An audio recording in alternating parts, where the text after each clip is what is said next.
का हमारा टॉपिक है फिटिंग रिएक्शन। इसके पहले हम लोगों ने बात किया था कि उल्टद रिएक्शन के बारे में बात किया था। जो उल्टद रिएक्शन था वो पूरे तरीके से एलिफाइटिक रिएक्शन था, हाइलो एल्केन के रिएक्शन थे। लेकिन जो आपका फिटिंग रिएक्शन है, फिटिंग रिएक्शन भी एक प्रकार का कह सकते हैं उल्टद रिएक्शन है, क्योंकि उल्टद रिएक्शन में क्या इस्तेमाल करते हैं, उल्टद रिएक्शन में हम मेटल के फॉर्म में सोडियम का इस्तेमाल करते हैं और ड्राई ईथर का इस्तेमाल करते हैं, यूज़ करते हैं। लेकिन जो फिटिंग रिएक्शन है, फिटिंग एक प्रकार का आपका हाइलो एरीन का रिएक्शन है। क्या ये हाइलो एरीन का रिएक्शन है? इसमें भी सोडियम मेटल का यूज़ करते हैं और ड्राई ईथर का इस्तेमाल करते हैं। और मैंने उल्टद रिएक्शन में ये बताया था कि हम ड्राई ईथर का इस्तेमाल ही क्यों करते हैं, मॉइस्चर ईथर का इस्तेमाल क्यों नहीं करते हैं। तो आप लोग अगर वो वीडियो नहीं देखे उल्टद रिएक्शन की तो जाइए हमारे प्लेलिस्ट पर, वहाँ पे आपको कि एजुकेशन प्लेलिस्ट में आपको मिल जाएगा कि उल्टद रिएक्शन क्या है, आप वहाँ से देख लेना। तो आज हम बात करने चल रहे हैं कि ये क्या है, फिटिंग रिएक्शन है। तो फिटिंग जिस तरीके से उल्टद रिएक्शन किसके लिए आया था, कि हाइलो एरीन के लिए आया था, उसी तरीके से फिटिंग रिएक्शन क्या है, ये हाइलो एरीन का रिएक्शन है। क्या है ये? हाइलो एरीन का रिएक्शन है, हाइलो एरीन। और इसमें भी क्या होता है कि 2 एटम सोडियम की रिक्वायरमेंट होती है। नंबर 3 क्या होता है कि ड्राई ईथर का इस्तेमाल करते हैं, ये आपको ख्याल करना है। इसमें भी हम लोग मैकेनिज़्म देखेंगे, तमाम तरह की चीज़ें देखेंगे, बहुत आसान है। तो इसमें देख लीजिए अब क्या है।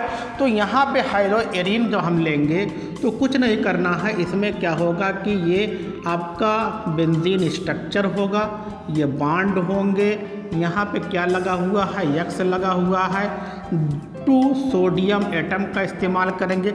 इसके जिस तरीके से उल्टद रिएक्शन में 2 हाइलो एल्केन इस्तेमाल किए थे, 2 यूनिट थी, यहाँ पर भी क्या होगी, 2 यूनिट आप इस्तेमाल करोगे। तो ये इस तरीके से आपने इसको देखा। यहाँ पर भी क्या है, एक्स है। अब ये दोनों इसके साथ निकल जाएंगी, ये इसके साथ हो जाएगा, ये इसके साथ हो जाएगा।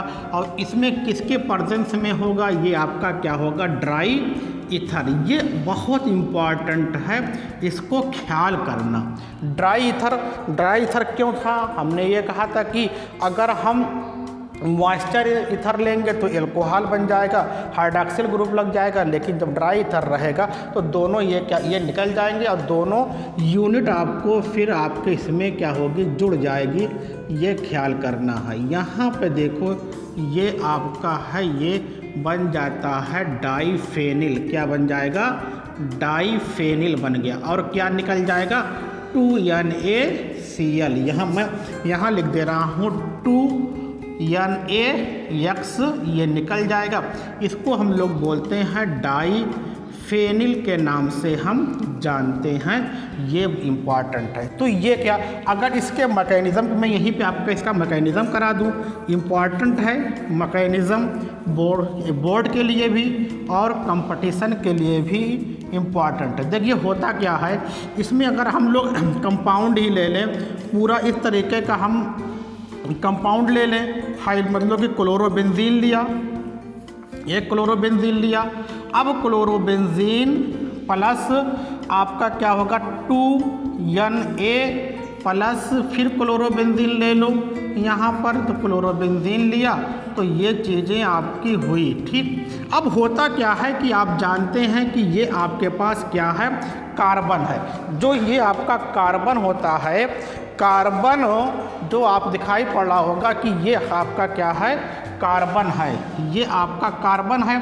अब कार्बन के मुकाबले इसकी इलेक्ट्रोनेगेटिविटी ज़्यादा होती है, तो ये इस पे माइनस चार्ज आ गया, इस पे क्या आ गया, प्लस चार्ज आ गया। और ये इसको जान लो, जो सोडियम होता है, सोडियम का पहले क्या होता है, ऑक्सीडेशन होगा। जब ऑक्सीडेशन होगा सोडियम आयन बनेंगे और एक इलेक्ट्रॉन निकल जाएगा। ये हमने उल्टद में भी किया था, पहले सोडियम का ऑक्सीडेशन होगा। अब ये बॉन्ड जब टूटेगा, अब मैं यहाँ कर रहा हूँ, देखिए ये बॉन्ड जब टूटा, ये बॉन्ड, इस बॉन्ड के टूटने पर अब क्या बनेगा, इस पे नेगेटिविटी इस कार्बन पे प्लस चार्ज आ गया और क्लोरीन क्या हो गई, निकल गई, यहाँ पे ये हुआ। अब जो ऑक्सीडेशन हुआ था उस ऑक्सीडेशन ये वाला इलेक्ट्रॉन क्या करेगा, इसी पे अटैक कर देगा। जब इस पे अटैक करेगा तो हमको क्या मिलेगा, यहाँ पे ये ख्याल करना कि ये हमको क्या मिलेगा। अब ये इसको इस तरीके से बना दूँ कि ये आपने इसको दिया, यहाँ पे क्या हो जाएगा कि जो ये कार्बन था अब इस पे क्या हुआ कि ये फ्री रेडिकल बन जाएगा।